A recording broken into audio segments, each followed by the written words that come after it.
नमस्कार, जय भीम। मैं डॉक्टर महेश वर्मा और आप देख रहे हैं डेमोक्रेटिक भारत। दूल्हा दुल्हन का सबसे सुनहरा दिन वाकई उसकी शादी ब्याह का होता है, लेकिन अगर उस दिन किसी तरह की विघन या उसको धमकी मिले तो आप समझे कि उसके मां बाप, उसके परिवार वालों और उसमें खास तौर पे दूल्हा दुल्हन के जहन पर, उसके दिमाग पर किस तरह का असर पड़ेगा आप खुद महसूस कर सकते हैं। अगर आपके साथ अगर ऐसी घटना नहीं हुई है तो आप इन खबरों को देखकर आप खुद महसूस करें। जी हां, यह घटना अजमेर के श्रीनगर थाने के लवेरा गांव की है और मीडिया की सुर्खियों में बनी हुई है। एक ऐसी घटना जो आपके जहन पर सवाल पैदा करती है और कानून व्यवस्था के नाम पर भी हमारे को एक सवाल पैदा करती है कि आखिर भारत में और आजादी के 78 साल बाद अगर यह स्थिति बनी हुई है तो आखिर क्यों बनी हुई है। और सवाल है, हमारा समाज कहां जा रहा है। आजादी क्या वाकई जमीन पर नजर आ रही है। हमें राजनीतिक आजादी तो मिल गई, लेकिन सामाजिक आजादी कब मिलेगी। जी हां, मैं बात कर रहा हूं श्रीनगर थाने, यानी कि श्रीनगर जम्मू कश्मीर वाला श्रीनगर नहीं, ये अजमेर का श्रीनगर है, जहां के लवेरा गांव के नारायण लाल रैगर अपनी बेटी की शादी के लिए, अपने सुरक्षा के लिए वह गुहार लगाता है पुलिस व्यवस्था से, पुलिस प्रशासन से कि मेरी बेटी की जो बारात आएगी उसमें पूरी तरह से सुरक्षा दी जाए, क्योंकि आज से तकरीबन 20 साल पहले 9 जुलाई 2005 को मेरी बहन की शादी, यानी कि नारायण लाल रैगर वो कहते हैं कि मेरी बहन की शादी में ऐसे ही गांव के अंदर कुछ लोगों ने धमकियां दी और कड़वाहट घुली और उसके बावजूद मैंने जब सुरक्षा मांगी तो उस समय पुलिस पूरी व्यवस्था की गई, लेकिन उसके बावजूद उस समय घोड़ी वाला डर के मारे घोड़ी को लेकर फरार हो गया, पुलिस के पहरे के बावजूद भी। आप समझे, इतनी दहशत थी उस गांव में कि दलित समाज का दूल्हा आखिर उस गांव में उन पंच पटेलों के गली मोहल्ले के घरों के आगे से घोड़ी पर बैठकर कैसे निकलेगा। आखिर वो है तो दलित ही। जी हां, यह सवाल है।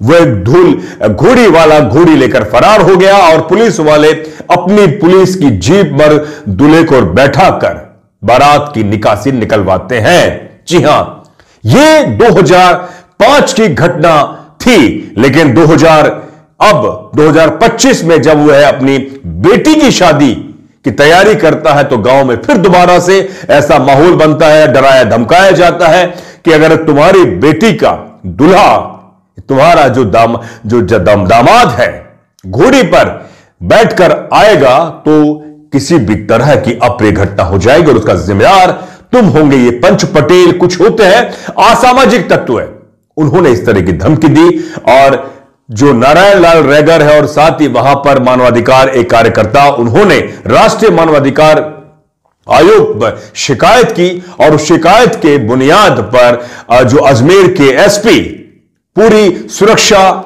एहतियात के तौर पर वहां व्यवस्था देते, सुरक्षा के लिए जिम्मेदारी लेते हैं और 12 थानों की पुलिस, जी हां 12 थानों की पुलिस, जिसमें 250 पुलिसकर्मी, 75 पुलिस अधिकारी, आप समझे, और मात्र 25 बाराती और 30 घराती।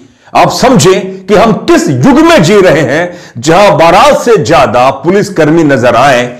यह है कैसा, हम अब कहते हैं कि हम अमृत युग में जी रहे हैं हम। जी हां, प्रधानमंत्री अक्सर कहते हैं कि हम अमृत काल में जी रहे हैं। दलितों के लिए किसी भी तरह का यह अमृत काल नहीं है। भले ही आप कुंभ में हजारों करोड़ों अरबों रुपए खर्च करें, अपने धार्मिक अनुष्ठान करें, लेकिन दलितों को आज भी सम्मान से गांव में जीने का हक, अधिकार कई जगह नहीं मिल पा रहा है। आप सोचें, एक दलित समाज का व्यक्ति अपनी बहन और बेटी की शादी में इस तरह का संघर्ष का सामना करे, उन पंच पटेलों का, उन सामंतीवादियों का, उन जातिवादियों का, तो आप समझें कि गांव के अंदर कितनी बद से बदतर स्थिति है।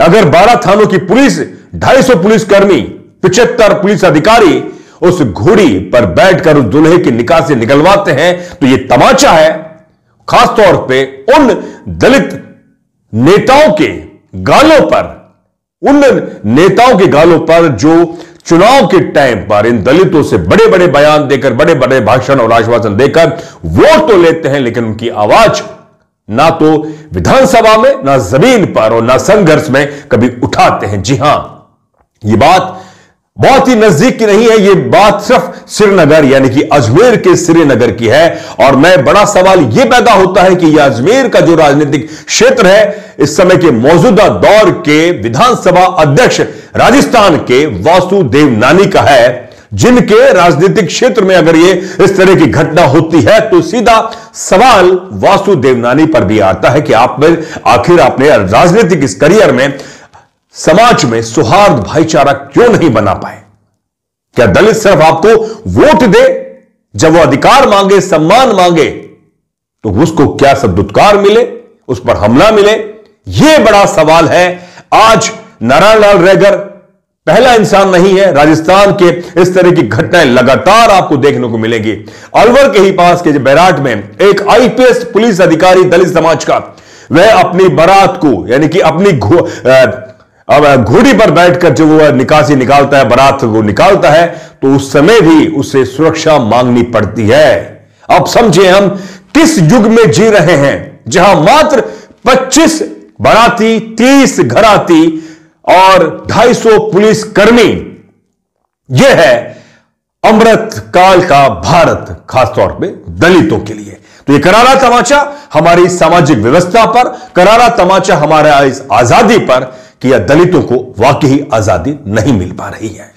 साथियों, इस मुद्दे पर आपकी क्या राय है, आप लिखकर जरूर भेजें, क्योंकि यह मुद्दा सामाजिक मुद्दे के साथ साथ आपके अस्मिता का भी मुद्दा है। दीजिए इजाजत, बहुत बहुत शुक्रिया। जय भीम, जय संविधान, जय भारत।